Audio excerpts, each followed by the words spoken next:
Okay, Bismillahirrahmanirrahim. Assalamu alaikum. Okay, we have done with the most important topics of cardiology. Basically, one or two topics I missed in our last lecture, but I will cover them in the next classes, inshallah. Okay, we will now continue with the most important topics of neurology.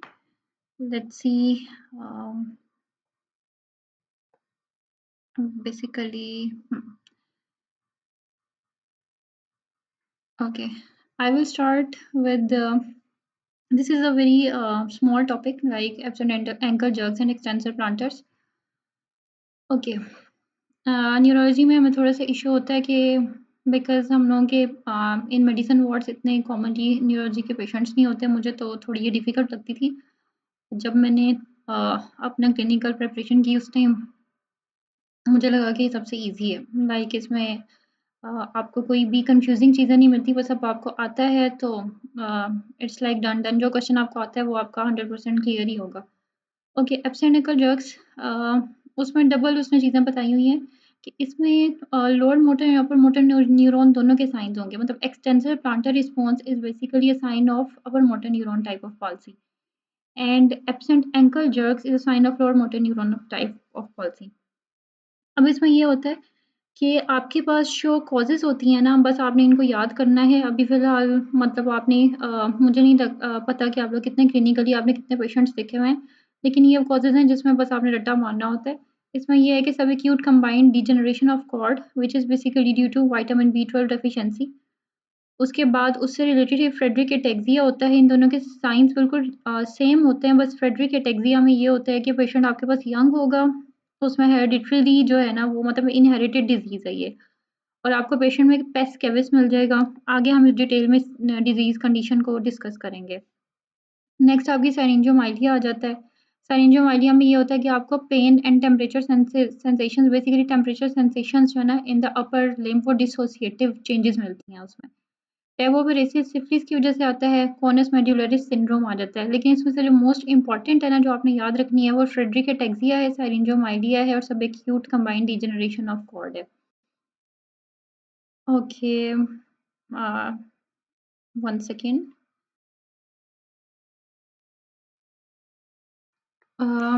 Okay, our next topic is types of aphasia. Basically aphasia और dysarthria में ये difference होता है कि dysarthria जो होता है ना वो आर्टिकुलेशन में प्रॉब्लम होता है जो कि सेरिबेलर डिजीजेस की वजह से होता है। एफेजिया जो है वो हमारी ब्रेन स्टेम सॉरी ये कॉर्टेक्स की डिजीज़ की वजह से होता है। तो इसमें बस आपने मेन चीज़ ये बहुत ईज़ी सा टॉपिक है। मेरा नहीं ख्याल इसमें आपको कोई इश्यू होगा। Just like Wernicke's aphasia which is also called receptive aphasia हमें पता है कि वर्निकीज़ एरिया कौन-सा होता है, सुपीरियर टेम्पोरल गाइरस होता है। तो एक तो आपको ये एरिया पता होना चाहिए। दूसरा आपको ये पता होना चाहिए कि ये लेफ्ट मिडल सेरिब्रल आर्टरी से सप्लाई हो रहा होता है।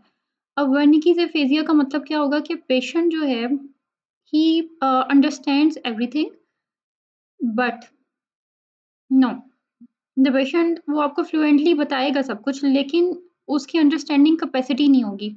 मतलब कॉम्प्रिहेंशन इम्पेयर्ड होगी, वो बोलता रहेगा और उसकी बातों की सेंस नहीं बनेगी। वो बोल बिल्कुल ठीक रहा होगा, लेकिन सेंस नहीं बन रही होगी कि पेशेंट क्या बोल रहा है और उसको खुद को भी समझ नहीं आ रही होगी और वो इस चीज़ में थोड़ा कन्फ्यूज़ हो रहा होगा कि I am trying to explain everything to the doctor but I can't explain.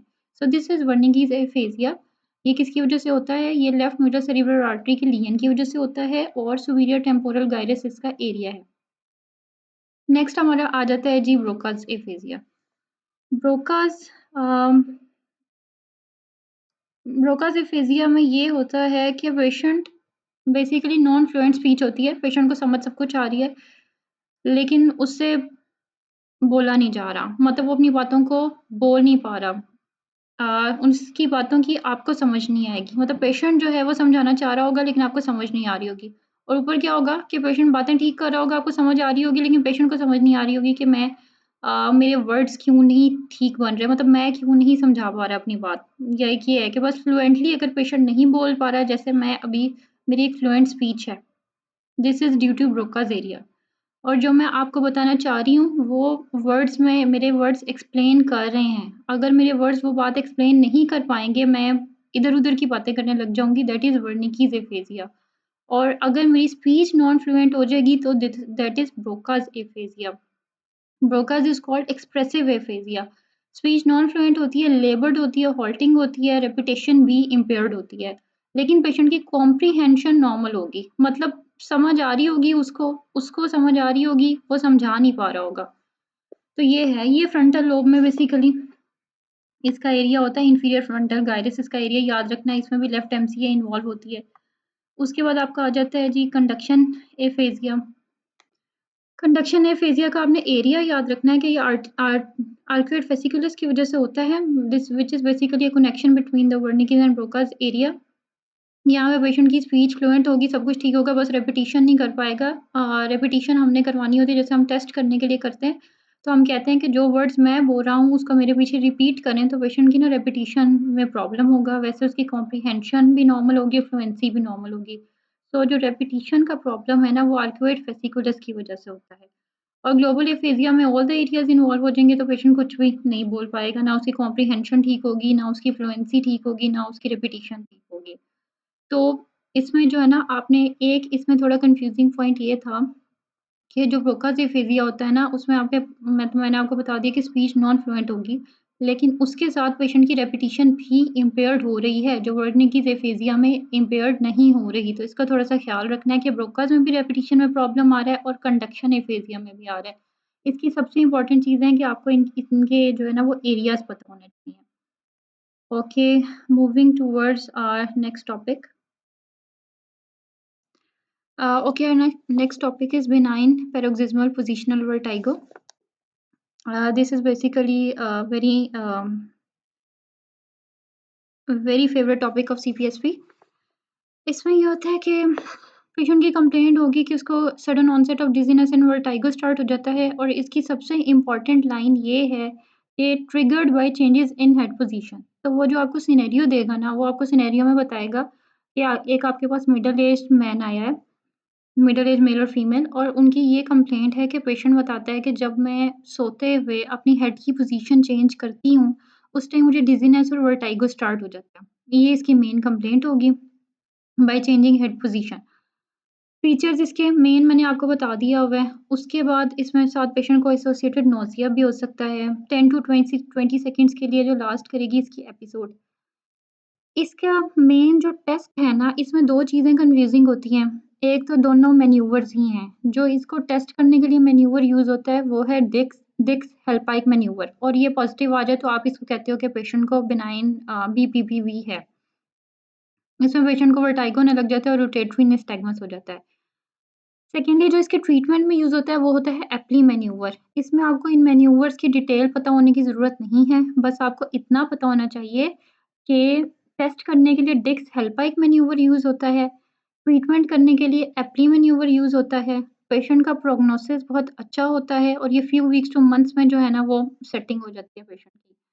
और आपने पेशेंट को मोस्टली एक्सरसाइज़ेज़ बतानी होती हैं, कोई एक्सरसाइज़ेज़ वगैरह का नहीं पूछते। मेडिकेशन का पूछ लिया जाता है, मेडिकेशन यूज़ होती है बीटा हिस्टीन। लिमिटेड वैल्यू की मेडिकेशन है, लेकिन जो एक मेडिकेशन इसके लिए यूज़ की जाती है ना, वो बीटा हिस्टीन यूज़ की जाती है। इनके रिकरेंस ऑफ सिम्पटम्स होते हैं। तो इसमें मैंने आपको 3 टू 4 इम्पोर्टेंट पॉइंट्स बताए हैं कि मिडल एज मेल और फीमेल आपके पास प्रेज़ेंट होंगे। उनकी हिस्ट्री ये होगी कि उनको डिज़ीनेस और वर्टिगो सडन स्टार्ट होती है, specially by changing of head position during lying down on the bed. और जब आप उसका डिक्स हेल्प मैन्यूवर परफ़ॉर्म करेंगे, तो वो पॉज़िटिव आ जाएगा। आप उसकी ट्रीटमेंट के लिए एप्ली मैन्यूवर परफ़ॉर्म करेंगे, उसका अच्छा प्रोग्नोसिस है, और अगर आपने मेडिकेशन प्रिस्क्राइब करनी है, तो वो आप बीटा हिस्टीन देंगे। इसमें और कोई ऐसी बात नहीं है, बस ये 4 पॉइंट्स आपने इसमें याद रखना है, इसी में से जो है ना क्वेश्चन आता है। Okay, our next topic is brain abscess basically.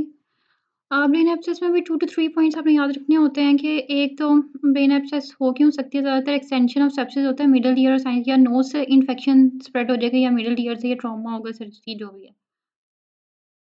Site of abscess की बेस पे आपको प्रेजेंटिंग फीचर मिलता है, मोस्टली उसने बताया होता है कि पेशेंट जो है उसको हेडेक हुआ था, फीवर था, हेडेक स्टार्ट हुआ, और उसके बाद पेशेंट या तो अनकॉन्शियस हो गया, या उसको किसी साइड ऑफ बॉडी की वीकनेस स्टार्ट हो गई। मैस इफ़ेक्ट आ जाता है ब्रेन में।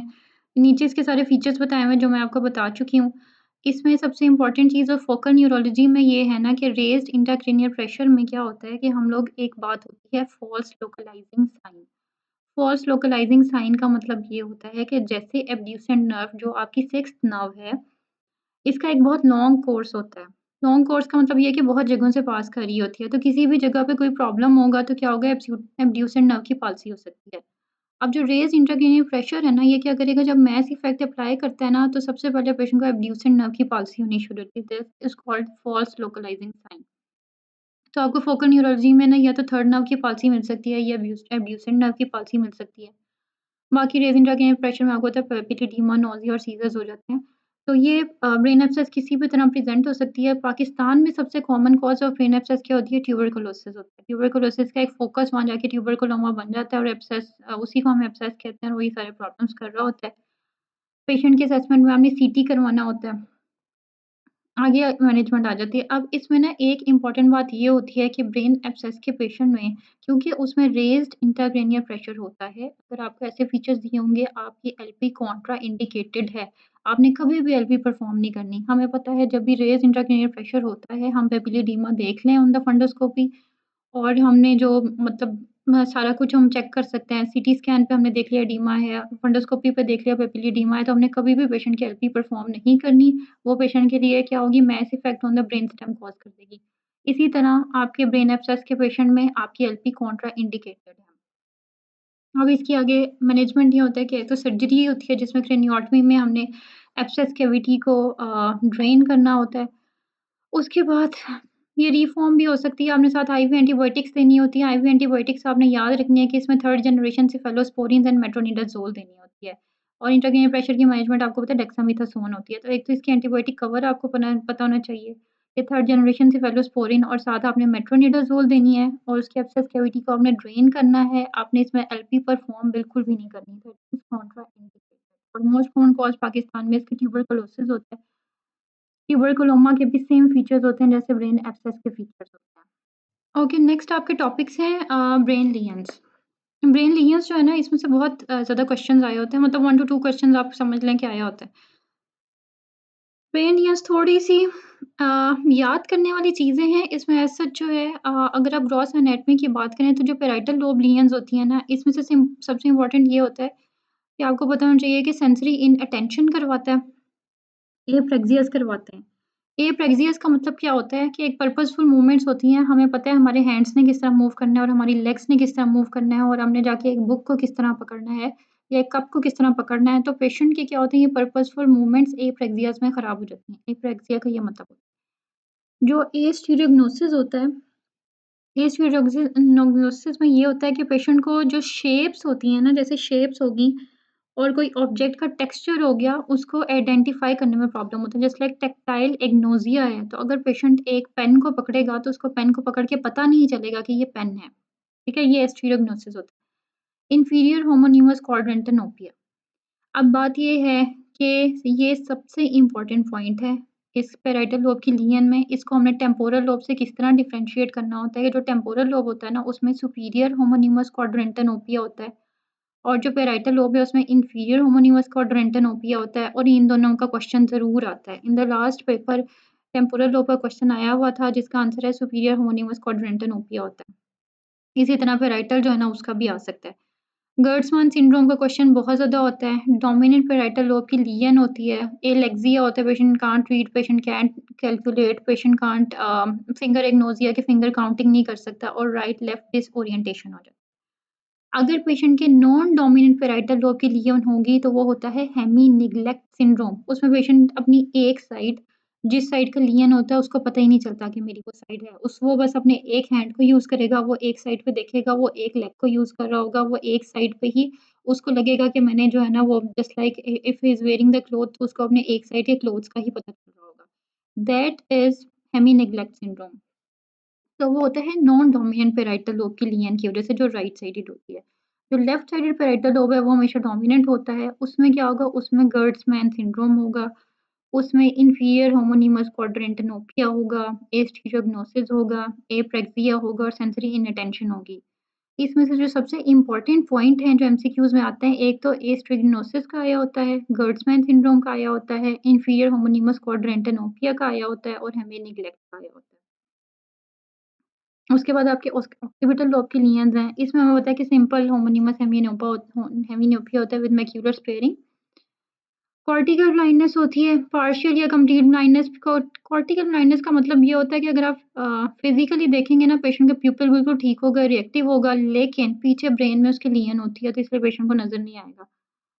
और विजुअल एग्नोसिया का मतलब ये होता है कि एक चीज़ है, हम देख रहे हैं, just like I am looking at this, जो मैं आपको पढ़ा रही हूँ, लेकिन मेरा ब्रेन उसको प्रोसेस नहीं कर पा रहा कि मैं क्या देख रही हूँ। मुझे नज़र आ रहा है, लेकिन मेरे ब्रेन को समझ नहीं आ रही है क्या है, दैट इज़ विजुअल इग्नोसिया। तो ऑक्सीपिटल लोब के ये लियंस होते हैं। इसमें से cortical blindness and homonymous hemianopia very important. उसके बाद आपके टेम्पोरल लोब के लियंस आ जाते हैं। टेम्पोरल लोब के लियंस में आपके पास एक तो वर्निकीज़ एफेसिया आता है, जो हमने स्टार्ट में पढ़ा है। स्पीच ने बनना होता है, उसकी कॉम्प्रिहेंशन होती है, वर्ड्स की सब्स्टिट्यूशन होती है, जो भी होता है ब्रोकास में सेंड करने से पहले, तो वर्निकीज़ एफेसिया हो जाएगा। अब वो जो बात मैं आपको ऊपर बता रही थी कि पैराइटल की वजह से होता है इंफीरियर होमोनिमस क्वाड्रेंटोनोपिया एंड टेम्पोरल की वजह से होता है सुपीरियर। मैं पूरा वर्ड नहीं बोल रही, it's very difficult to pronounce. उसके बाद ऑडिटरी एग्नोसिया हो जाता है, जस्ट लाइक विजुअल एग्नोसिया कि आप जो देख रहे हैं आपका ब्रेन प्रोसेस नहीं कर रहा, इसी तरह जो आप सुन रहे हैं आपका ब्रेन वो प्रोसेस नहीं कर रहा, that is auditory agnosia. Prosopagnosia क्या होता है कि वही आपको एक फेस नज़र आ रहा है, just like you are looking the face of your relative, लेकिन आपके ब्रेन को समझ नहीं आ रही कि ये मेरा रिलेटिव है या नहीं है, that is difficulty recognising faces. अब इसके चारों के चारों पॉइंट्स बहुत इंपॉर्टेंट हैं। जो ऑडिटरी सेंटर है हमारा टेम्पोरल लोब में पड़ा होता है, तो वहाँ से याद रखना है कि ऑडिटरी तो इसी में ही होना है। इसको पैराइटल के साथ मैंने सुपीरियर, इंफीरियर होमोनिमस क्वाड्रेंटिनोपिया आपको डिफरेंशिएट करके दे दिया है। वर्निकीज़ आपको पता है, और प्रोसोपैग्नोसिया जो है वो आ जाएगा। फिर आपकी आ जाती हैं फ्रंटल लोब की लियंस। फ्रंटल लोब की लियंस में एक तो Broca's aphasia, we have already done it. उसके बाद डिसइन्हिबिशन होती है। एक तो एनोस्मिया याद रखना है कि इसमें पेशेंट को स्मेल नहीं आनी, inability to generate a list. उसके बाद आपकी हो जाती है ये, इसको हम कहते हैं प्रिजर्वेशन। ये पेशेंट ना जस्ट लाइक आपके ऑटिज़्म के बच्चे होते हैं ना, परसेवरेशन। ऑटिज़्म के जो बच्चे होते हैं ना, वो एक चीज़ पे स्टक हो जाते हैं, मतलब अगर वो अपने हैंड मूवमेंट स्टार्ट करेंगे तो वही करते रहेंगे, अगर वो शाउटिंग स्टार्ट करेंगे तो वही करते रहेंगे, अगर वो जंपिंग स्टार्ट करेंगे तो वही करते रहेंगे। इसी तरह ये होता है, मतलब फ्रंटल लोब की नींद में क्या होता है, पेशेंट की पर्सनैलिटी इफ़ेक्ट हो जाती है, पेशेंट का बिहेवियर इफ़ेक्ट होता है, क्योंकि फ्रंटल लोब ने हमारी इन सारी चीज़ों को वो करना होता है। तो डिसइन्हिबिशन है कि पेशेंट को मतलब उस एंटी सोशल फीचर्स आ जाएँगे पेशेंट में। परसेवरेशन का मतलब ये पेशेंट की स्टक हो जाएगा, कोई एक्ट कर रहा है उसी पे स्टक हो जाएगा, बार-बार वही करता रहेगा। एनोस्मिया का पतना मतलब है कि स्मेल नहीं आएगी, और Broca's aphasia I have already told you. उसके बाद आपके सेरिबेलम के लियंस आते हैं। सेरिबेलम के लियंस जो है ना, वेरी ईज़ी टू अंडरस्टैंड। हमें पता है सेरिबेलम हमारी कोऑर्डिनेशन को कंट्रोल कर रहा होता है। तो जब सेरिबेलम के लियंस होंगे तो आपकी कोऑर्डिनेशन इफ़ेक्ट होगी। अगर मिडलाइन लियन होगा तो पेशेंट को गेट एंड ट्रंकल एटेक्सिया होगा। ट्रंकल एटेक्सिया का मतलब ये है कि he can't walk in a straight line. आप वो पेशेंट का ब्रॉड बेस गait हो जाएगा, वो टाँगें खोल के चलने लग जाएगा। जैसे ही आप पेशेंट की टाँगें बंद कराएँगे ना, पेशेंट गिर जाएगा। इसका थोड़ा-सा सेरिबेलम का difference from the sensory stroke, cortical stroke ये होता है कि कॉर्टिकल स्ट्रोक में पेशेंट आँखें खोल के चलता रहता है, लेकिन आप उसकी आँखें बंद कराते हैं तो वो गिर जाता है। सेरिबेलम का ये होता है कि पेशेंट की आप वो लेग्स ब्रॉड बेस गait के साथ चलेगा, आप उसकी लेग्स बंद कराएँगे, बेशक उसकी आइज़ ओपन होंगी, पेशेंट गिर जाएगा। ये मिडलाइन लियंस की वजह से होता है। हेमिस्फीयर की लियन की वजह से पेशेंट को इंटेंशन ट्रेमर्स, फास्ट पॉइंटिंग डिस्टाइडोकाइनेसिस, निस्टैगमस, जितने भी सेरिबेलम के पेरिफेरल के फीचर्स हैं जो सेरिबेलम के होते हैं, वो इसके हेमिस्फीयर की लियंस में आते हैं। और हमेशा याद रखना है, सेरिबेलम लियंस जो-सी होती हैं, उनके जो फीचर्स होते हैं हमेशा इप्सिलेटरल होते हैं। जो हेमिस्फीयर इफ़ेक्ट हुआ होगा उसके फीचर्स भी उसी हेमिस्फीयर की साइड पे आएँगे, मतलब इप्सिलेटरल आएँगे, जबकि हमारे कॉर्टिकल स्ट्रोक्स जो होते हैं उनके कॉन्ट्रालेटरल फीचर्स आ रहे होते हैं। ये बात याद रखनी है आपने। उसके बाद आपके मोर स्पेसिफिक एरियाज़ में जो है ना, medial thalamus and memory bodies होती हैं। हाँ, बेसिकली जो होता है ना, इसमें आपने एरियाज़ याद रखने हैं। जो हमारे अल्कोहलिक पेशेंट्स होते हैं ना, उसमें medial thalamus and memory bodies of hypothalamus effect होती हैं, और वर्निकी एंड कोर्साकॉफ सिंड्रोम होता है। ये आगे थोड़ा डिटेल में आएगा, मैं अभी आपको इसका वर्निकी का बता देती हूँ कि वर्निकी में क्या होता है। पेशेंट को ऑप्थेल्मोप्लीजिया होता है, एटेक्सिया होता है, एंड एटेक्सिया, ऑप्थेल्मोप्लीजिया एंड एक और चीज़ भी थी जो मैं भूल गई हूँ। खैर, कोर्साकॉफ सिंड्रोम में ये होता है कि पेशेंट की ना मेमोरी डिस्टर्ब हो जाती है। उसकी एंटीरोग्रेड मेमोरी, उसकी रिट्रोग्रेड मेमोरी, सारी की मेमोरीज़ ख़राब हो जाएँगी, मेमोरी लॉस होगा। और सेकेंडली कॉन्फेबुलेशन होगी। कॉन्फेबुलेशन का वर्ड आपने कोर्साकॉफ में याद रखना है क्योंकि इसके लिए यही स्पेसिफिकली यूज़ होता है।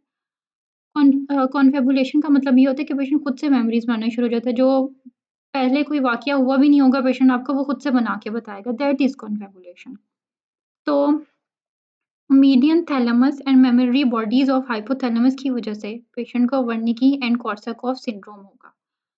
सबथैलेमिक न्यूक्लियस ऑफ बेसल गैंग्लिया की वजह से पेशेंट को हेमीबिलिस्मस होगा। हेमीबिलिस्मस का मतलब ये होता है कि पेशेंट की सडन जर्की मूवमेंट्स होती हैं किसी भी लिम्ब की।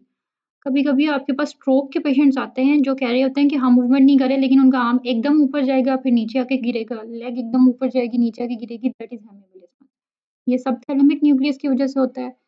फिर आपके कॉर्डेट न्यूक्लियस की वजह से हंटिंगटन कोरिया होता है। कोरिया का क्या होता है, रेपिटेटिव इनवॉलंटरी मूवमेंट्स होती हैं मोस्टली आपके डिजिट्स की।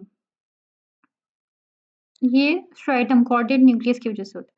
और सब्सटेंशिया नाइग्रा की वजह से क्या होता है, पार्किंसंस डिजीज़ होती है। फिर आपकी अमिग्डाला आ जाता है, global Bucy syndrome, this is not much important. So ये आपकी मेन जो है ना ब्रेन के जो पार्ट्स थे और इनकी लियाज़ थी, उनसे कोई ना कोई क्वेश्चन ज़रूर आया होता है एक।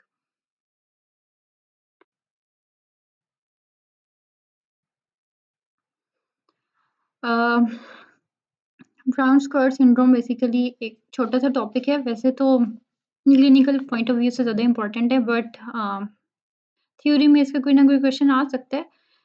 इसमें ये होता है कि lateral hemi section of spinal cord अगर हो जाए तो उसके कुछ एरियाज़ डैमेज हो जाएँगे। जब वो एरियाज़ डैमेज होंगे तो क्या होगा कि आपने ना लियन को याद रखना है कि जिस लेवल पे लियन हुई हुई है ना, उस लियन के नीचे अगर उसने कोई लेवल आपको बताया हुआ है लियन का, तो बस उस लेवल के नीचे-नीचे पेशेंट को इप्सिलेटरल वीकनेस हो जाएगी। इप्सिलेटरल वीकनेस का मतलब ये है कि सेम साइड की। अगर उसकी ये सैक्रल एरिया में लियन हुआ हुआ है या फिर राइट साइडेड लियन है जो भी है, उसके राइट साइड की लेग वीकनेस हो जाएगी। बिलो द लियन और उसी साइड के उसको प्रोप्रियोसेप्शन और वाइब्रेशन लॉस भी हो जाएगा। प्रोप्रियोसेप्शन का मतलब ये है कि position loss and vibration loss, मतलब उसका डॉर्सल कॉलम भी उसी साइड का इफ़ेक्ट हो जाएगा। और जो उसका कॉन्ट्रालेटरल साइड है ना, उसमें पेन एंड टेम्परेचर लॉस होगा और ये है कौन-सा ट्रैक्ट है आपका, लेटरल स्पाइनोथैलेमिक ट्रैक्ट है, स्पाइनोथैलेमिक ट्रैक्ट। तो आपने इसको मतलब ये थोड़ी-सी चीज़ें होती हैं जो रिटन एग्ज़ाम में हम लोग रट्टा मारते हैं जब तक हम क्लिनिकली इनको परफ़ॉर्म ना करें। तो ब्राउन स्पॉट सिंड्रोम का आपने याद रखना है कि एक साइड आपकी लियन हुई है, उस लियन के नीचे क्या हुआ है कि अगर आपकी लेग राइट लेग के ऊपर लियन हुई है, ऊपर वाली जगह पे, तो राइट जो लेग है इप्सिलेटरल लेग वो आपकी वीक हो जाएगी। मतलब उसमें मोटर वीकनेस भी आ जाएगी और उसी लेग में डॉर्सल कॉलम भी इफ़ेक्ट हो जाएगा, पेशेंट की पोज़ीशन एंड वाइब्रेशन सेंस चली जाएगी। लेकिन जो अपोज़िट वाली लेग है उसका क्या होगा, उसका पेन एंड टेम्परेचर लॉस हो जाएगा। अब ये एक ऐसी चीज़ है कि मतलब न्यूरो में जब हम लोग क्लिनिकल प्रैक्टिस करते थे, ब्राउन स्पॉट सिंड्रोम कुछ पेशेंट्स में लग रहा होता है जस्ट लाइक मल्टीपल स्क्लेरोसिस के पेशेंट्स में इसको है। इसके बहुत कन्फ्यूज़िंग से फीचर हैं, पेशेंट आपको सही तरह बता भी नहीं रहा होता। तो same side of weakness, same side of motor weakness, same side of dorsal column effect and opposite side of spinothalamic tract. तो ये ब्राउन स्पॉट सिंड्रोम है। ये बेसिकली आपको अगर मतलब इसको याद ही करना पड़ेगा, इसको और कुछ किया नहीं जा सकता।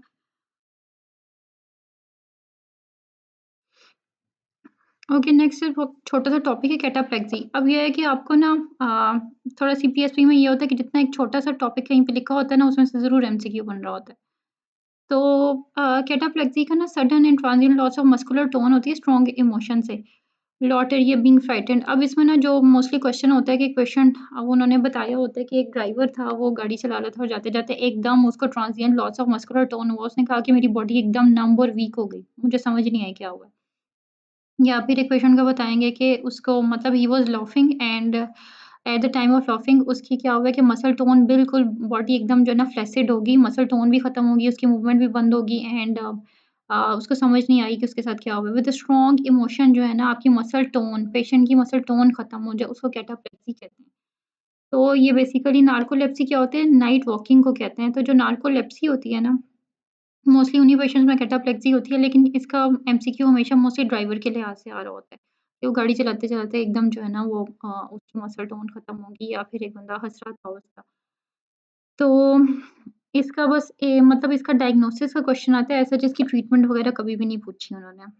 आगे आपका ना ये सेरिबेलर सिंड्रोम मैं वैसे आपको बता चुकी हूँ कि इप्सिलेटरल साइन्स होते हैं पेशेंट के और इसके बाद इसके जितने भी फीचर्स हैं ना, ये हेमिस्फीयर्स की वजह से आ रहे होते हैं। जो इसका ट्रंक होता है ना, उसकी वज़ह से पेशेंट का ब्रॉड बेस मतलब उसको एटेक्सिया होता है ट्रंक की वज़ह से। जो बाकी उसके फीचर्स हैं, वो उसके आ रहे होते हैं हेमिस्फेरिक लियंस की वज़ह से। सेरिबेलर लियन के कॉजेज़ इस तरह से ना वो कभी भी आपसे ऐसे कॉजेज़ नहीं पूछेंगे। ऐसा स्ट्रोक हमें पता है सेरिबेलर होता है, अल्कोहल में आ रही होती है सेरिबेलर मतलब वो कॉजेज़ उन्होंने नहीं पूछी होती, वो कोई ना कोई उसने अगर सिनेरियो दिया होगा तो उसमें उसने कोई पेशेंट आपको बताया होगा जिसकी ये डिज़ीज़ होगी और आगे जो है ना वो सेरिबेलम के फीचर्स होंगे। तो आपने उसको करना होगा कि ये सेरिबेलर सिंड्रोम है या नहीं है। उस तरह से कॉजेज़ इसकी अलग से याद करनी बहुत ज़्यादा इम्पोर्टेंट नहीं है, तो मल्टीपल कॉजेज़ हैं, इतनी याद नहीं रहती। और वैसे ही ईज़ी है ये हर डिज़ीज़ के साथ खुद ही आपको समझ आ जाएगी इनकी कॉजेज़ की। Okay, next topic is cerebrospinal fluid. Um, basically सबसे पहले तो आपको नॉर्मल वैल्यूज़ का पता होना चाहिए क्योंकि you can expect everything from CPSP. कभी-कभी वो इसका प्रेशर पूछ सकते हैं, मोस्टली आईएम के एग्ज़ाम में। तो प्रेशर जो है ना इसका 60 टू 150 मिलीमीटर तक होता है। अगर इसके किसी और यूनिट में इसका होता है ना प्रेशर, तो वो भी एक बार आप देख लें नेट से। तो इसका प्रेशर 60 टू 150 मिलीमीटर नॉर्मल होता है। उसके बाद प्रोटीन जो है वो 0.2 टू 0.4 ग्राम पर लीटर नॉर्मल होता है। ग्लूकोज़ ग्रेटर देन 2/3 और सेल्स जो है ना व्हाइट सेल लेस देन 5 होते हैं। नॉर्मल रेज़ लिम्फोसाइट्स हमें पता है कि encephalitis, meningitis, TB, partial treated bacterial meningitis, Lyme disease, वेट और इन सब चीज़ों में होता है। अब ये है कि इसके जो क्वेश्चन्स आए होते हैं ना, वो सीएसएफ में से क्वेश्चन्स आते हैं, वो आपके मेनिंजाइटिस के आते हैं, या तो पार्शियली ट्रीटेड बैक्टीरियल मेनिंजाइटिस का क्वेश्चन आया होता है। उसमें क्या होता है कि पेशेंट की बाकी सब चीज़ें नॉर्मल हो गई होती हैं, लेकिन उसके लिम्फोसाइट्स रेज़ होते हैं, तो वो पार्शियली ट्रीटेड होता है, वो किसी और पिक्चर में फिट नहीं हो रहा होता। रेज़ प्रोटीन थोड़ा-सा मैं आपको बता दूँ कि अ हमें पता है कि जो ट्यूबरकुलोस मेनिंजाइटिस है और बैक्टीरियल मेनिंजाइटिस है, इसमें प्रोटीन रेज़्ड होता है। मतलब जैसे ये 0.2 से 0.4 ग्राम पर लीटर नॉर्मल है, तो प्रोटीन इससे ज़्यादा होगा। वायरल मेनिंजाइटिस में आपका प्रोटीन आपको नॉर्मल मिलेगा, लेकिन जो बैक्टीरियल मेनिंजाइटिस है और फंगल मेनिंजाइटिस है और ट्यूबरकुलोस मेनिंजाइटिस है, इसमें प्रोटीन ज़्यादा होगा। तो जब आपको ज़्यादा प्रोटीन मिल गया, तो इसका मतलब ये है कि वायरल तो आपका वैसे ही बाहर निकल गया। आपके पास ये 3 ऑप्शंस रह गए। इन 3 ऑप्शंस में से जो आपका होता है ना बैक्टीरियल मेनिंजाइटिस और फंगल मेनिंजाइटिस, उनमें क्या होता है कि ग्लूकोज़ बहुत कम होती है। ठीक है? तो आपका टीबी भी निकल गया। टीबी में ग्लूकोज़ जो है ना बहुत कम नहीं होगी। ग्लूकोज़ अगर ऊपर-नीचे होगी भी तो बहुत थोड़ा-सा डिफरेंस होगा। प्रोटीन इसमें हाई होगा और उसमें लिम्फोसाइट काउंट हाई होगा। आपका बन जाएगा कि ये ट्यूबरकुलोस मेनिंजाइटिस है। Lymphocyte count very high, protein high and glucose मतलब अपर लिमिट पे होगी, बहुत ज़्यादा हाई नहीं होगी। ट्यूबरकुलोस निकल गया अंदर से। फंगल और बैक्टीरियल की अगर बात करें, तो फंगल और बैक्टीरियल में ये होता है कि बैक्टीरियल मेनिंजाइटिस में प्रोटीन हाई होगा, आपकी ग्लूकोज़ हाई होगी और आपके न्यूट्रोफिल्स रेज़्ड होंगे, दैट इज़ बैक्टीरियल मेनिंजाइटिस। जो फंगल मेनिंजाइटिस होता है ना, उसमें ये डिफरेंस होता है कि उसमें न्यूट्रोफिल लेवल ज़्यादा नहीं होता, उसमें आपकी प्रोटीन हाई होती है और उसमें क्या होती है, आपकी ग्लूकोज़ लो हो जाती है। तो वो आपका फंगल मेनिंजाइटिस है। ये आगे आपके जब हम लोग पास्ट पेपर्स के एमसीक्यूज़ करेंगे तो उसमें ये वाले क्वेश्चन्स आएँगे और इसको फिर हम लोग उस टाइम डिटेल में कर लेंगे। जो हम लोग के मेनिंजाइटिस के हैं विद वैल्यूज़, लेकिन बस इतना आपने याद रखना है कि रेज़ प्रोटीन्स में वायरल निकल जाना है जैसे ही प्रोटीन लेवल ने ज़्यादा होना है। वायरल ने लिम्फोसाइट ज़्यादा होने हैं और ग्लूकोज़ नॉर्मल होनी है, प्रोटीन भी नॉर्मल होना है। अगर ज़्यादा हुआ भी तो सिर्फ़ अपर लिमिट पे होगा। वो थोड़ा-सा कन्फ्यूज़ करने के लिए प्रोटीन को अपर लिमिट पे दे देता है, लेकिन वो कंसीडर होता है नॉर्मल। वो आपका वायरल होगा। ट्यूबरकुलोस में क्या होगा कि प्रोटीन ने ज़्यादा होना है, साथ पेशेंट के लिम्फोसाइट्स आ जाने हैं और ग्लूकोज़ ने अपर लिमिट पे होना है, बहुत ज़्यादा नहीं होना और बहुत कम भी नहीं होना। अ, ग्लूकोज़ ने कम नहीं होना, प्रोटीन ने ज़्यादा होना है और लिम्फोसाइट्स होने हैं, that is tuberculosis. Bacterial meningitis में क्या होना है कि प्रोटीन ने ज़्यादा होना है, ग्लूकोज़ ने कम होना है और पेशेंट में न्यूट्रोफिल ज़्यादा होने हैं, दैट इज़ बैक्टीरियल। और जो फंगल मेनिंजाइटिस में उसमें क्या होगी, प्रोटीन ज़्यादा होगी, उसमें लिम्फोसाइट ज़्यादा हो सकते हैं, साथ उसमें ये होगा कि ग्लूकोज़ जो है ना वो बहुत ज़्यादा कम होती है। और आपकी वो मैंने आपको बता दिया है। अब आगे आ जाता है सर्वाइकल माइलोपैथी। सर्वाइकल माइलोपैथी को अभी थोड़ा बाद में करते हैं क्योंकि ये आपको कन्फ्यूज़ कर देगी।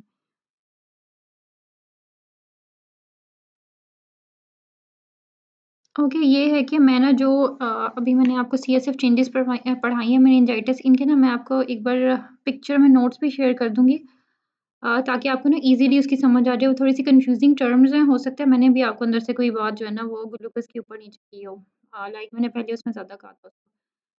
तो मैं नोट्स आपसे शेयर कर दूँगी ताकि आपकी वो वाली चीज़ क्लियर हो जाए, कि उसमें किस टाइप को किस तरह आपने डिफरेंशिएट करना है और पार्शियल ट्रीटेड बैक्टीरिया मेनिंजाइटिस को किस तरह डिफरेंशिएट करना है। I will share them after the lecture.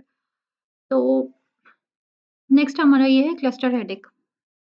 Cluster headache is very, very important. CBSP को मिग्रेन, क्लस्टर हेडेक, ये वाली चीज़ें जो है ना इसमें सीएनएस में बहुत ज़्यादा पसंद है। क्लस्टर हेडेक का नेम ये होता है कि क्लस्टर्स होते हैं जो कि डिफरेंट सेवरल वीक्स के लिए लास्ट करते हैं। मेन में कॉमन होते हैं, स्मोकर्स में कॉमन होते हैं। इसके ट्रिगरिंग फैक्टर्स में अल्कोहल आ जाता है, रिलेशन टू नॉकटर्नल स्लीप होता है, मतलब जो लोग जिन लोगों को स्लीप डिस्टर्बेंसेस होते हैं एट द नाइट, उनमें क्लस्टर हेडेक होने का ज़्यादा चांस होता है। एक तो इसके डायग्नोसिस का क्वेश्चन आता है कि पेशेंट को 1 और ट्वाइस अ डे पेन होगी। हर उसकी एपिसोड 15 मिनट से 2 आवर्स तक लास्ट करेगी। और क्या होगा कि पेशेंट के ये क्लस्टर्स 4 टू 12 वीक्स के लिए लास्ट करते हैं, फिर सेल्फ लिमिटेड होते हैं ये, मतलब खुद ही खत्म हो जाते हैं। 3 मंथ्स के अंदर-अंदर खुद ही खत्म हो जाएँगे। 1 से 2 बार पेशेंट को हेडेक होगा, 15 मिनट से 2 आवर्स के ड्यूरेशन का होगा। पेशेंट को बहुत ज़्यादा इंटेंस पेन होती है, स्टैबिंग अराउंड द आई, मतलब अगर राइट साइड पे उसको पेन है, तो राइट आई में क्या होगा, उसकी राइट आई में रेडनेस होनी शुरू हो जाएगी, राइट आई के अराउंड उसको पेन होने लग जाएगा और उसको साथ नेज़ल लैक्रिमेशन होने लग जाएगी, नेज़ल स्टफीनेस होगी, पेशेंट की उसी आई की लिड की स्वेलिंग हो जाएगी। और समटाइम्स आपको जब आप उसको चेक करते हैं ना विद अ टॉर्च, तो जो आपका प्यूपिल है उसमें आपको मायोसिस भी मिल जाएगा। सो इसके मेन फीचर्स क्या हैं? ये पेशेंट को आधे घंटे से 15 मिनट्स टू हाफ आवर से 2 आवर्स तक का पेन होगा, 1 to 2 times in a day. एक साइड पे पेन होगा, उस साइड की आई की रेडनेस हो जाएगी, लिड की स्वेलिंग हो जाएगी, लैक्रिमेशन होगी, साथ ही नेज़ल स्टफीनेस होनी शुरू हो जाएगी, राइनोरिया होने लग जाएगा। और क्या होगा कि पेशेंट को शार्प स्टैबिंग पेन होगी। हो सकता है पेशेंट को मायोसिस और टोसिस भी हो जाए इन सीवियर केसेस। तो ये फर्स्ट तो आपका बन गया कि डायग्नोसिस कैसे होना है, ये एक क्वेश्चन है। सेकंडली इसकी मैनेजमेंट होती है। अब जो हम लोग मैनेजमेंट पढ़ते हैं ना हमेशा से, वो यही होती है कि एक्यूट में 100% ऑक्सीजन देनी होती है, which is the best management. Secondly आपने सबक्यूटेनियस ट्रिप्टैन्स देने होते हैं, कोई भी दे सकते हैं, सुमाट्रिप्टन, ज़ोलमिट्रिप्टन वगैरह, जो कि विदिन 15 मिनट्स रिस्पॉन्स आ जाता है। ये एक तो ट्रीटमेंट होगी एक्यूट अटैक की। फिर आपने प्रोफिलैक्सिस में क्या देना होता है, verapamil is a drug of choice which is the calcium channel blocker. तो विरेपामिल आपने इसके प्रोफिलैक्सिस में देनी होती है। अगर पेशेंट के जो है ना वो क्लस्टर हेडेक सेटल ना हो, फिर हम स्पेशलिस्ट इसका करते हैं, एडवाइस लेते हैं। अब बात ये है कि जो सीपीएससी में लास्ट टाइम क्वेश्चन आया हुआ था, that was very, very confusing.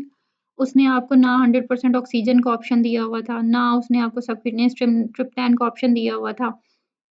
उसने बेसिकली आपको ओरल ट्रिप्टैन और नेज़ल ट्रिप्टैन का ऑप्शन दिया हुआ था, जो कि इसकी ट्रीटमेंट में बनते ही नहीं हैं। साथ ही उसने आपको क्या दिया हुआ था, इंडोमिथासिन का ऑप्शन दिया हुआ था। अब ये होता है कि इंडोमिथासिन बेसिकली गाइडलाइंस में अभी रिकमेंडेड नहीं है, इस पे ट्रायल्स चल रहे हैं। लेकिन अगर पेशेंट को रिपीटेड क्लस्टर हेडेक्स हों, तो आप इंडोमिथासिन दे सकते हैं। सेकंडली, जो क्लस्टर हेडेक होते हैं, उसके साथ कन्फ्यूज़िंग एक और टर्म होती है जिसे कहते हैं पैरोक्सिस्मल हेमिक्रेनिया। उसके क्या अटैक्स होते हैं, उसकी ये डिफरेंस होता है फ्रॉम द क्लस्टर हेडेक कि उसके मल्टीपल अटैक्स होते हैं in a day. Like patient को 5 to 10 attacks in a day होंगे, बहुत छोटे-छोटे इंटरवल्स के। इसलिए वो इससे थोड़ा कन्फ्यूज़ होते हैं कि उसके बाकी साइन सेम होते हैं, बस ये है कि उसके स्मॉल-स्मॉल अटैक्स होते हैं और इससे ज़्यादा फ्रीक्वेंसी में होते हैं। उसे कहते हैं हेमिक्रेनिया। तो वो क्लस्टर के साथ जो है ना समटाइम्स कन्फ्यूज़ हो जाता है, उसकी ड्रग ऑफ चॉइस जो-सी होती है वो इंडोमिथासिन होती है। तो मुझे वो क्वेश्चन बहुत अच्छी तरह अभी याद नहीं है, लेकिन जितना मैंने उसको सर्च किया था, उसमें ये था कि उसका आंसर इंडोमिथासिन बन रहा था, क्योंकि बाकी कोई भी ऑप्शन उसमें मैच नहीं हो रहे थे। तो आपने याद रखना है कि इन केस आपके एक आपको क्वेश्चन दिया और आपको लग रहा है कि क्लस्टर हेडेक है, लेकिन ट्रीटमेंट कोई भी क्लस्टर वाली आगे प्रॉपर्ली नहीं दी हुई, तो फिर आप कंसीडर कर लें कि ये हेमिक्रेनिया भी हो सकता है, क्योंकि हेमिक्रेनिया इसके अंदर डिफरेंशियल में वही आता है। तो फिर आपकी ड्रग ऑफ चॉइस बन जाएगी इंडोमिथासिन। ये मुझे जितना मैंने सर्च किया था, ये उसने नीचे एक बात भी कर दी हुई है कि ट्रीटमेंट फॉर एग्ज़ाम्पल अगर paroxysmal hemicrania responds very well to indomethacin, यही वाली बात थी कि ये दोनों आपस में कन्फ्यूज़ हो जाते हैं और समटाइम्स जो है ना आपको लग रहा होता है कि क्लस्टर हेडेक है, लेकिन वो हेमिक्रेनिया होता है। तो this topic is very, very important.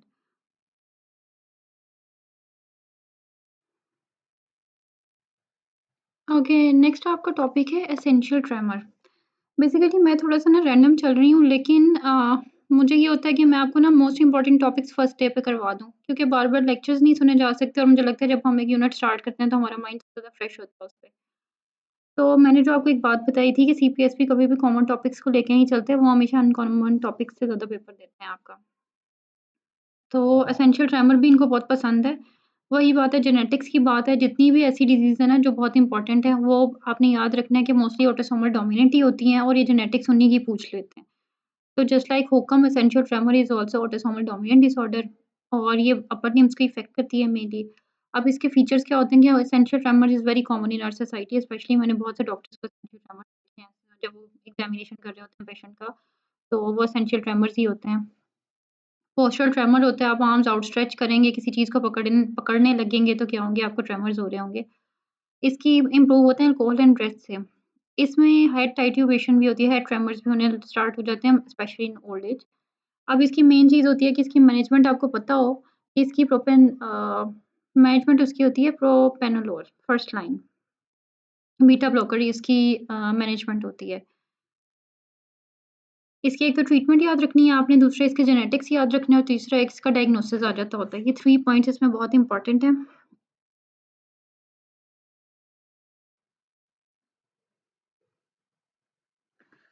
Okay, our next very important topic है स्ट्रोक। बेसिकली स्ट्रोक किसी न किसी तरीके से ना किसी जगह पे चलता ही रहता है। It's a very long topic, I don't like it. लेकिन ख़ैर, इसमें से सबसे इम्पोर्टेंट चीज़ जो फर्स्ट है ना जिसमें से एमसीक्यू आता है, वो ये है कि आपकी लियन, साइट ऑफ लियन क्या है? एक तो हम लोग पहले थोड़ा-सा हम लोग एफेज़ियाज़ कर चुके हैं जो they were also related to stroke और उनके हमने देख लिए कि कौन-सा कैरेक्टर क्या था। आगे आपकी आता है एनाटॉमी। सबसे पहले आपकी एंटीरियर सेरिब्रल आर्टरी आती है। एंटीरियर सेरिब्रल आर्टरी में क्या होगा कि कॉन्ट्रालेटरल हेमीपैरेसिस होगा एंड सेंसरी लॉस होगा। जो सबसे बात इम्पोर्टेंट याद रखने वाली है वो ये है ना कि जो एंटीरियर सेरिब्रल आर्टरी है, बेसिकली जब हम लोग एक ड्रॉ करते हैं जिसे होम्युनकुलस कहते हैं, तो वो हमें पता है कि जो हमारी सबसे पहली आर्टरी है ना, वो सबसे एंड वाली चीज़ को कंट्रोल कर रही होती है ऑफ द बॉडी। मतलब जो हमारी एंटीरियर सेरिब्रल आर्टरी है वो हमारे फुट से कंट्रोल करना स्टार्ट करेगी। तो जब एसीए की लियन होगी ना, तो पेशेंट की लोअर एक्सट्रीमिटी की वीकनेस बहुत ज़्यादा होगी as compare to upper extremity. मतलब आपको लोअर लिम्ब में पावर मिलेगी 1/5 या 0/5 और अपर लिम्ब में आपको मिल जाएगी 3/5 या 4/5। तो एसीए में ये और एमसीए इसके ऑपोज़िट हो जाता है। एमसीए में भी होती कॉन्ट्रालेटरल हेमीप्रेसिस और सेंसरी लॉस है, लेकिन एमसीए में अपर लिम्ब की वीकनेस होगी ज़्यादा as compare to lower limb और साथ कॉन्ट्रालेटरल होमोनिमस हेमिनोपिया और एफेज़िया। एफेज़िया हमने पढ़ा था कि एमसीए सप्लाई कर रही होती है टेम्पोरल लोब को और फ्रंटल लोब को, तो उस वज़ह से एफेज़िया हो जाता है। अब ये बात है कि एक बार क्वेश्चन आया था एसीए का जिसमें हमें पता है लोअर एक्सट्रीमिटी ज़्यादा इन्वॉल्व हो रही है एज़ कम्पेयर टू अपर, और एक बार एमसीए का क्वेश्चन आया था जिसमें हमें पता है कि अपर एक्सट्रीमिटी ज़्यादा हो रही है as compare to lower. Main चीज़ इन दोनों की ये थी। पोस्टीरियर सेरिब्रल आर्टरी हमें पता है कि ऑक्सीपिटल लोब को इन्वॉल्व करती है, हम उसको पहले ही पढ़ चुके हैं कि उसमें क्या-क्या होता है। फिर आपकी एक इम्पोर्टेंट चीज़ आ जाती है weber syndrome. Weber syndrome mainly जो है ना, हमें पता है कि मिड ब्रेन में हम लोग की कौन-कौन सी नर्व्स पास कर रही होती हैं। तो उसमें मेन नर्व होती है जी हमारी थर्ड नर्व, थर्ड, फोर्थ। अब जब मिड ब्रेन का लियन होगा ना, तो इप्सिलेटर थर्ड नर्व की पाल्सी होगी, क्रेनियल नर्व 3 पाल्सी होगी और साथ कॉन्ट्रालेटरल वीकनेस हो जाएगी अपर एंड लोअर एक्सट्रीमिटी की। तो वेबर बस इस बात से याद रखना है कि उसमें थर्ड नर्व की पाल्सी होनी है, उसने आपसे ना और कोई बात नहीं इसमें पूछनी है, उसने थर्ड नर्व वाली बात पूछनी है वेबर में। मिड ब्रेन का लियन होता है ये। फिर आपकी आ जाता है एक बहुत इंपॉर्टेंट चीज़ है पोस्टीरियर इंफीरियर सेरिब्रल आर्टरी का लियन, जिसको हम लोग कहते हैं लेटरल मेड्यूलरी सिंड्रोम और इसको हम वेलनबर्ग सिंड्रोम भी कहते हैं। अब posterior inferior cerebellar artery cerebellar के नाम से पता चल रहा है कि इसने सेरिबेलम को तो इन्वॉल्व करना ही करना है। उसके साथ इसने आपके सिम्पैथेटिक ट्रंक को भी इन्वॉल्व करना है और जब ये सेरिबेलम को इन्वॉल्व करेगा तो मेडुल्ला को भी इन्वॉल्व करे, लेटरल मेड्यूलरी के नाम से पता चल रहा है। तो मेडुल्ला में जो आपकी 9th, 10th, 11th, 12th nerve वहाँ पे हैं, ब्रेन स्टेम वाली सारी, उन्होंने इन्वॉल्व होना है। तो पेशेंट को क्या-क्या फीचर्स आएँगे? सबसे पहले पेशेंट के क्या होता है कि लेटरल मेड्यूलरी सिंड्रोम में आपको हॉर्नर सिंड्रोम मिलता है पेशेंट में, जो इसने यहाँ पे इतना बताया नहीं हुआ। आपको इप्सिलेटरल हॉर्नर सिंड्रोम मिलता है। इप्सिलेटरल हॉर्नर सिंड्रोम का मतलब क्या होता है कि पेशेंट को मायोसिस हो जाता है, उसको टोसिस हो जाता है उस साइड का, और उसी साइड पे फेशियल पेन भी होती है और टेम्परेचर लॉस भी होता है पेशेंट को। ठीक है? मतलब आपको अगर उसको राइट साइड का लीजन हुआ है ना, तो राइट साइड की जो आई है ना, उसकी आई में टोसिस हो जाएगा, मायोसिस हो जाएगा, उसी साइड पे पेशेंट को पेन होने लग जाएगी आई के अराउंड और वहाँ पे टेम्परेचर लॉस हो जाएगा। फिर आपके फेस के फीचर्स आ गए हैं। फिर आप कॉन्ट्रालेटरल जाएँ, मतलब आप नीचे लिम्ब्स पे जाएँ तो कॉन्ट्रालेटरल जो लिम्ब है उसका पेन एंड टेम्परेचर लॉस हो जाएगा और साथ पेशेंट को एटेक्सिया और निस्टैग्मस होगा सेरिबेलम की वज़ह से।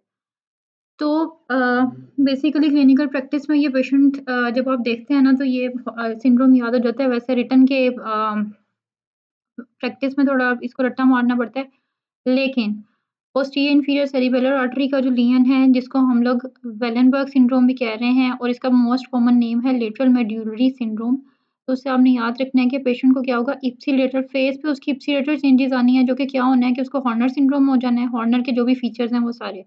साथ उसको पेन होगी और लॉस ऑफ टेम्परेचर हो जाएगा और लिम्ब पे उसको contralateral pain and temperature loss होना है और साथ सेरिबेलम के फीचर्स आने हैं, वो नाम से पता चल रहा है। तो इसका डायग्नोसिस का क्वेश्चन आया होता है और ये पेपर में बहुत आता है। जो एंटीरियर इंफीरियर सेरिबेलर आर्टरी होता है ना, जिसको हम कहते हैं लेटरल पोंटाइन सिंड्रोम, पोन्स का लियन है। जब पोन्स का लियन होगा तो क्या होगा कि पेशेंट की 7th nerve, 6th 7th nerve भी इन्वॉल्व हो जाएँगी। तो सारे फीचर्स उसके होंगे लेटरल मेड्यूलरी सिंड्रोम वाले, लेकिन इसमें एडिशनल क्या होगा कि पेशेंट की फेशियल नर्व भी इन्वॉल्व हो जाएगी, तो पेशेंट को फेशियल पैरालिसिस हो जाएगा और 8th नर्व इन्वॉल्वमेंट की वजह से डेफनेस हो जाएगी। ये इसके है, इसमें एडिशनल फीचर्स आ जाएँगे। ऑफ्थेल्मिक आर्टरी रेटिनल आर्टरी एमोरोक्सिस फ्यूगस होता है और बेसिलर आर्टरी में लॉक्ड इन सिंड्रोम होता है कि पेशेंट ना सिर्फ आईज मूव कर रहा होता है, उसकी बॉडी मूव नहीं होती। लेग्यूलर स्ट्रोक्स का एज़ सच कोई भी इतना नहीं पूछता। अब ये है कि स्ट्रोक की आपकी मैनेजमेंट आ जाती है। इसकी एक तो बेसिकली हमारी होती है जी ग्लाइसेमिक कंट्रोल, इसमें देखना होता है। इसने ना आपको मिलीमोल में बताया हुआ है। इसका एक क्वेश्चन बहुत इंपॉर्टेंट है जो आता होता है कि अगर आपके पास एक्यूट स्ट्रोक का पेशेंट आ गया ना, तो आपने उसका जो बीएसआर है ना 140 से 180 एमजी पर डीएल के दरमियान में रखनी होती है बस। ये आपको सेफ्रॉन में भी एक एमसीक्यू मिल जाएगा कि 140 से 180 के दरमियान में आपने उसकी शुगर रखनी है। इस वाली ग्लाइसेमिक कंट्रोल में बस यही बात है। जो उसका बीपी कंट्रोल होता है ना, बीपी कंट्रोल की बात ही होती है कि जब आपके पास एक स्ट्रोक का पेशेंट आ गया तो आपने एकदम उसका ब्लड प्रेशर कम नहीं करना, क्योंकि क्या होता है कि जिस एरिया में उसको इस्कीमिया हो रहा होता है ना, उसके अराउंड एक एरिया बन जाता है जिसको हम कहते हैं ischaemic penumbra.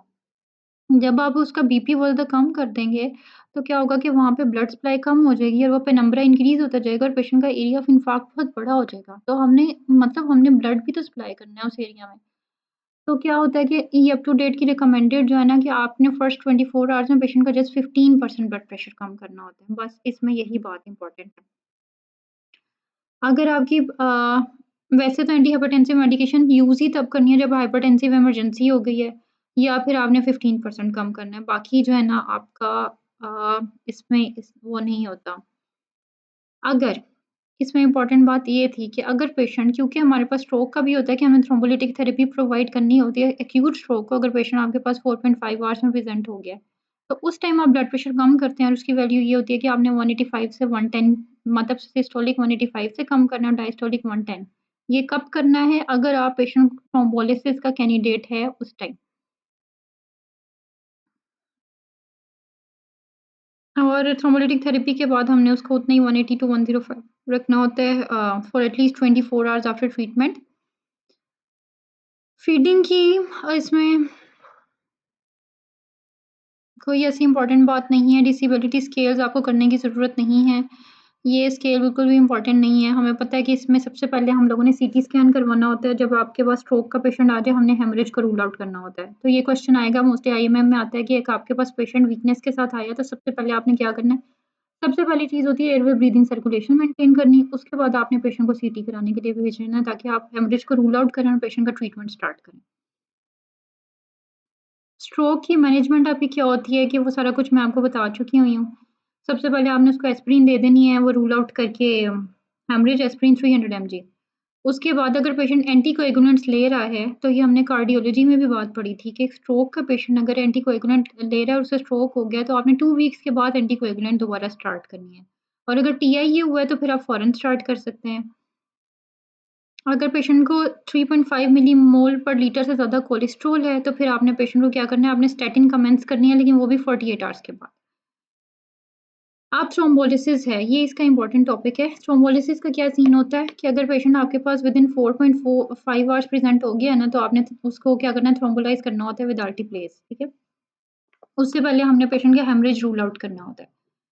Contraindication through thrombolysis these are very, very, very much important. ये हर पेपर में क्वेश्चन आया होता है, आईएमएम में आया होता है, पार्ट 2 में आया होता है। मैं इसको रीड नहीं कर रही बिकॉज़ ये आप लोगों ने याद करने हैं।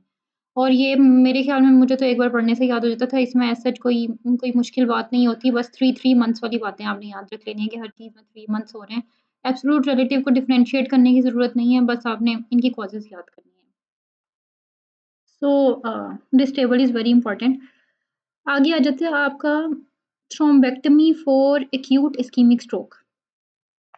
मैकेनिकल थ्रोम्बेक्टमी एक न्यू ट्रीटमेंट है और उसने कहा हुआ है कि आपका अगर NIHSS स्कोर जो-सा होता है ना मोर देन 5 होता है तो फिर आप इसे रिकमेंड कर रहे होते हैं। ओके, विदिन 6 आवर्स आपने थ्रोम्बेक्टमी पेशेंट को जो है ना वो कर देनी होती है, ऑफ़र कर देनी होती है। साथ आपने पहले थ्रोम्बोलाइज़ करना है और थ्रोम्बेक्टमी कर देनी है। ये इतना ज़्यादा करने की ज़रूरत नहीं है।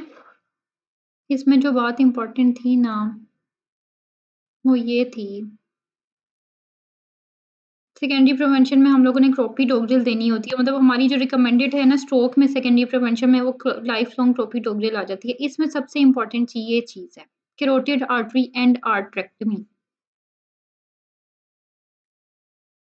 कैरोटिड आर्टरी एंड आर्टरेक्टमी जो होती है ना, ये उन पेशेंट्स में हम करते हैं जिनको स्ट्रोक और टीआईए हुए है कैरोटिड टेरिटरी में और वो डिसेबल्ड नहीं है अभी।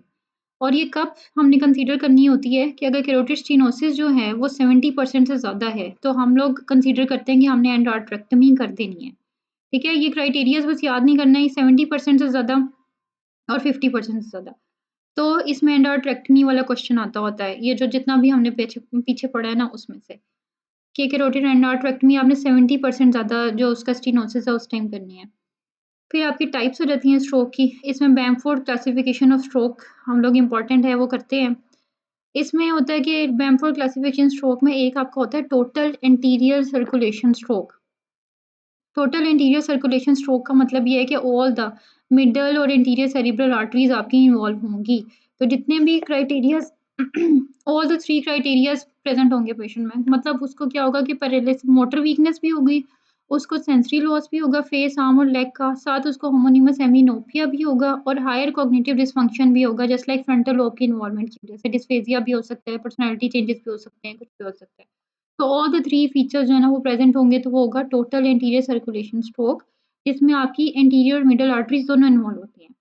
फिर आपका होता है partial anterior circulation stroke. Partial anterior circulation stroke का मतलब होता है कि इसमें स्मॉल आर्टरीज़ इन्वॉल्व होती हैं और उसमें ना जो पहली 3 बातें मैंने आपको बताई हैं ऊपर वाली ये, इसमें से सिर्फ़ 2 चीज़ें प्रेज़ेंट होंगी। तो ये आपका हो जाएगा पार्शियल एंटीरियर सर्कुलेशन स्ट्रोक। लेग्यूलर इंफार्क्ट्स बहुत छोटे-छोटे इंफार्क्ट्स होते हैं, इसमें किसी भी चीज़ कुछ भी हो सकता है। लेकिन कोई एक फीचर ही प्रेज़ेंट होगा या वीकनेस हो जाएगी या सेंसरी लॉस होगा या एटेक्सिक हेमिप्रेसिस होगा। तो ये बैमफोर्ड क्लासिफिकेशन स्ट्रोक थी। पोस्टीरियर सर्कुलेशन स्ट्रोक्स हमारे कौन से होते हैं जो हम अभी करके आए हैं जिसमें सेरिबेलम इन्वॉल्व होता है, जिसमें ब्रेनस्टेम इन्वॉल्व होता है। और सबसे ज़्यादा जो कॉन्शियस लॉस होती है ना पेशेंट की वो पोस्टीरियर सर्कुलेशन स्ट्रोक में होती है। वर्टिब्रो-बेसिलर आर्टरीज़ इन्वॉल्व हो रही होती हैं। इसमें लेटरल मेड्यूलरी सिंड्रोम हो जाएगा, जिसे वेलनबर्ग सिंड्रोम कहते हैं, इसमें एंटीरियर इंफीरियर सेरिब्रल आर्टरी का सिंड्रोम हो जाएगा। और साथ पेशेंट को पोस्टीरियर सर्कुलेशन स्ट्रोक्स में डिज़ीनेस और वर्टिगो बहुत ज़्यादा होता है क्योंकि साथ सेरिबेलम इन्वॉल्वमेंट हो रही होती है। तो ये आपकी basically Bamford classification of stroke है। अदर रिकॉग्नाइज्ड पैटर्न मैं आपको करवा चुकी हूँ कि वेबर सिंड्रोम में बात याद रखनी है कि थर्ड नर्व की पाल्सी होनी है और लेटरल मेड्यूलरी सिंड्रोम मैंने आपको सारे उसके फीचर्स बता दिए हैं। आगे आपका आ जाता है सबरेक्नोइड हेमरेज। सबरेक्नोइड हेमरेज में क्या होता है कि एक तो आपको इसकी एसोसिएशंस पता हो कि स्पॉन्टेनियस सबरेक्नोइड हेमरेज जो होता है ना मोस्टली बेरी एन्यूरिज्म्स की वजह से होता है, एवी मैलफॉर्मेशंस, एओर्टिक आर्टीरियल डाइसेक्शन की वजह से। ये इसके इंपॉर्टेंट पॉइंट्स हैं। ये पिट्यूटरी एपोप्लेक्सी। फीचर्स क्या होंगे उसने आपको बताया होगा कि पेशेंट को सडन थंडर क्लैप हेडेक हुआ, सडन ऑनसेट, पहले कभी भी नहीं हुआ। नोज़िया, वॉमिटिंग होने लगी, मेनिंजाइज़्म मतलब नेक स्टिफनेस होगी, कोमा भी हो जाता है, सीज़र्स भी हो जाते हैं, सडन डेथ भी हो सकते हैं। It's a very dangerous condition in the emergency situation. अब बात ये है कि आपने कन्फर्मेशन कैसे करनी है सबरेक्नोइड हेमरेज की, आपने सीटी कराना है और सीटी में आपको ब्लड नज़र आ जाएगा, ठीक है? तो सबसे पहली इन्वेस्टिगेशन जैसे ही सबरेक्नोइड हेमरेज का पेशेंट आपके पास आ गया, उसका airway, breathing and circulation maintain करने के बाद आपने उसको सीटी कराने के लिए भेजना है, देखने के लिए कि कितना ब्लीड हुआ हुआ है। अगर आपका सीटी नेगेटिव आ गया है सबरेक्नोइड हेमरेज के लिए, जो कि बहुत कम चांस होता है कि नेगेटिव होगा, तो फिर आपने एलपी करनी है और एलपी कब करते हैं? जब सीटी नेगेटिव आता है। अगर सीटी पॉजिटिव है तो एलपी करने की ज़रूरत नहीं है। एलपी करनी है अगर सीटी नेगेटिव आया और कब करनी है? At least 12 hours after the onset of symptoms, क्योंकि तब तक ज़ैंथोक्रोमिया डेवलप हो जाएगा पेशेंट को। अगर आप पहले कर लेंगे तो ज़ैंथोक्रोमिया डेवलप नहीं हुआ होगा, तो आपको कुछ नज़र ही नहीं आएगा उसके एलपी में, वो स्पाइनल फ्लूइड में। ज़ैंथोक्रोमिया क्या करता है? डिफरेंशिएट करता है एसएएच को फ्रॉम ट्रॉमेटिक टैप। अब ये है कि साथ आपने ओपनिंग प्रेशर देखना होता है। मैंने आपको बता दिया कि एसएएच को कंफर्म करने के लिए आपने सीटी कराना है। इन केस सीटी नेगेटिव आ जाए तो फिर आपने पेशेंट की एलपी करनी है, वरना नहीं करनी। और एलपी कब करनी है? 12 आवर्स के बाद करनी है ज़ैंथोक्रोमिया देखने के लिए। बस इसमें यही बातें थी। उसके बाद इसके क्या होता है कि जब आपको ये कंफर्म हो गया स्पॉन्टेनियस एसएएच, तो हमने क्या करना है आगे देखना होता है कि पॉजिटिव उसकी, अगर पेशेंट बच गया है, सर्वाइव कर गया है और इतना डिसेबल नहीं हुआ, तो हमने देखना है कि उसकी कॉज़ क्या है। तो फिर हम एंजियोग्राम करा लेते हैं इंट्राक्रेनियल एन्यूरिज्म या मैलफॉर्मेशन को देखने के लिए। आगे इसकी ट्रीटमेंट आ जाती है। सबसे पहले पेशेंट की लाइफ सेव करनी है आपने। It's a very very swear and dangerous emergency. 24 hours के अंदर-अंदर हमने देखना है कि पेशेंट को ब्लीडिंग ना हो दोबारा, तो कोई इंटरवेंशन करनी पड़ती है within 24 hours. This is an emergency. आप कॉइलिंग करेंगे या आप क्लिपिंग करेंगे, आप जो भी करें, आपने पेशेंट को ट्रीट करना है फ़ौरन-फ़ौरन। स्ट्रिक्ट बेड रेस्ट एडवाइस करनी है, पेशेंट को चलने-फिरने बिल्कुल भी नहीं देना, पॉलिस पास करना है, वॉशरूम नहीं जाने देना, ब्लड प्रेशर कंट्रोल करना है, री-ब्लीड नहीं होने देना। इसमें कॉम्प्लिकेशन हो जाती हैं, जस्ट लाइक वेसोस्पैज़्म हो जाता है वेसल्स का, तो हमने इस वजह से उसको लोकल कैल्शियम चैनल ब्लॉकर देना होता है, जो निमोडिपिन के नाम से आता है फॉर 21 डेज़। हमने पेशेंट का हाइड्रोसेफ़लस कोशिश करनी होती है कि ना हो। अगर हो जाए तो उसमें एक्सटर्नल वेंट्रिकुलर ड्रेन डालना पड़ता है हमें पेशेंट में, और या वेंट्रिकुलर पेरिटोनियल शंटिंग करनी पड़ती है। कॉम्प्लिकेशंस वही बात है सबसे, जो फर्स्ट 12 आवर्स में अगर वो पूछे क्या कॉम्प्लिकेशन होगी, री-ब्लीड होगा पेशेंट को फर्स्ट 12 आवर्स में।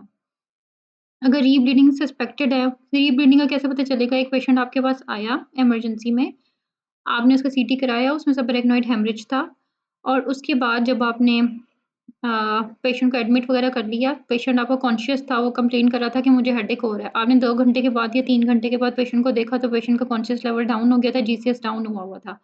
तो वो जो 2-3 घंटे में या 6 टू 8 आवर्स या 12 आवर्स में वो उसको री-ब्लीड हुआ होगा। आपने फिर उसको दोबारा असेसमेंट करनी है। This is associated with very high mortality. Vasospasm जो है ना, ये होती है 1 टू 2 वीक्स में कंडीशन होती है पेशेंट की, जो डिलेड सेरिब्रल इस्कीमिया की वज़ह से होती है। इसमें भी पेशेंट की कंडीशन डिटीरियोरेट करेगी। एसआईएडीएच इज़ वेरी इंपॉर्टेंट इन एसएएच। एसएएच के साथ ना उन्होंने एसआईएडीएच का सिनेरियो दिया होता है। बेसिकली क्या होता है कि पेशेंट का एसआईएडीएच में पेशेंट का ब्लड प्रेशर नॉर्मल होता है, लेकिन उसके ना हाइपोनेट्रीमिया हो गया होता है और उसका कॉन्शियस लेवल डिटीरियोरेट करना शुरू कर देता है।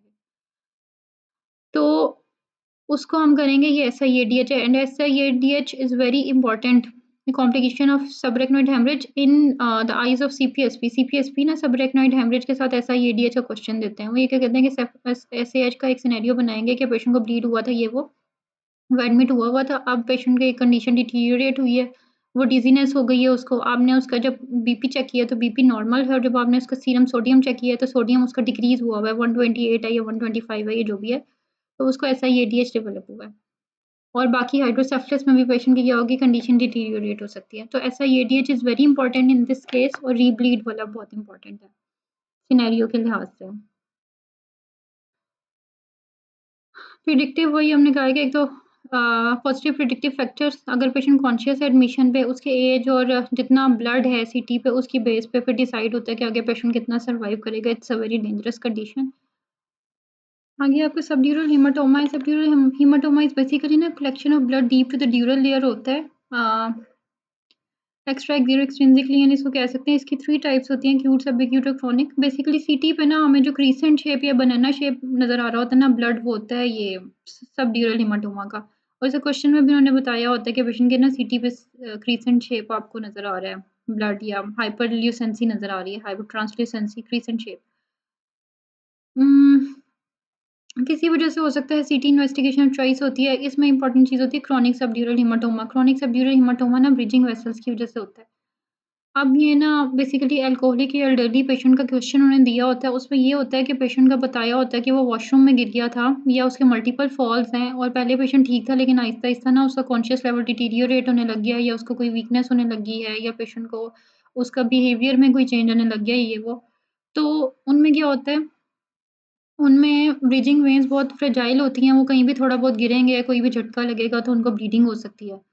तो उनको मल्टीपल ब्लीड्स होते हैं और आहिस्ता-आहिस्ता पेशेंट डिटीरियोरेट होने लग जाता है, तो इसमें क्रॉनिक सबड्यूरल हीमाटोमा का सिनेरियो बहुत इंपॉर्टेंट होता है in relation to alcoholic patient and the aged patients. और इसमें आपको कब सीटी में ना हाइपरल्यूसेंसी नज़र नहीं आ रही होती, इसमें ब्लैक क्योंकि वो ब्लड होता है वो बार मतलब उसको बार-बार ब्लीडिंग हो रही होती है और वो रिज़ॉल्व जैसे हो रहा होता है, वहाँ पे एक ब्लैकिश सी आपको जो ल्यूसेंसी नज़र आएगी, हाइपोडेंस सा एरिया नज़र आएगा। ये आइसोडेंस नज़र आएगा। एक्यूट में आपको हाइपरडेंस नज़र आएगा, क्रॉनिक और जो है आपका क्रॉनिक में हाइपोडेंस आपको नज़र आएगा या आइसोडेंस नज़र आएगा। ये वाली आपकी बात होगी सबड्यूरल हेमाटोमा की। अब है okay I was trying to cover transient ischaemic attack लेकिन मेरे ख़्याल में उसको हम लोग कल के लिए रखेंगे बिकॉज़ काफ़ी सारे टॉपिक्स हो गए, इसमें से हमने स्ट्रोक वेरी इंपॉर्टेंट कर लिया और इसमें थोड़ी-सी ना रट्टा वाली चीज़ें थी। जो हमारे नेक्स्ट सेकंड लेक्चर में टॉपिक्स होंगे they are very good like मुझे वो बहुत अच्छे लगते थे टॉपिक्स बहुत इंपॉर्टेंट टॉपिक्स भी हैं और हम लोग जो कल का लेक्चर है ना उसमें मोस्ट ऑफ द टॉपिक्स हम कवर कर लेंगे ताकि हमारे थर्ड डे के लिए बहुत मिनिमम से टॉपिक्स रह गए और जो थोड़े बहुत कन्फ्यूजन्स हैं वो इसमें से ये है कि जो आपका सीएसएफ वाली पिक्चर्स थी ना उसके जो प्रोटीन और ये सारा कुछ वो मैं जो मेरे पास नोट्स हैं ये पिक्चर्स हैं वो मैं आपके साथ शेयर करूँगी in the group and we are going to stop here. We will start from tomorrow, inshallah, and we will cover maximum good topics and जो बहुत मज़े के topics हैं वो हम कल cover कर लेंगे इंशाल्लाह. Thank you.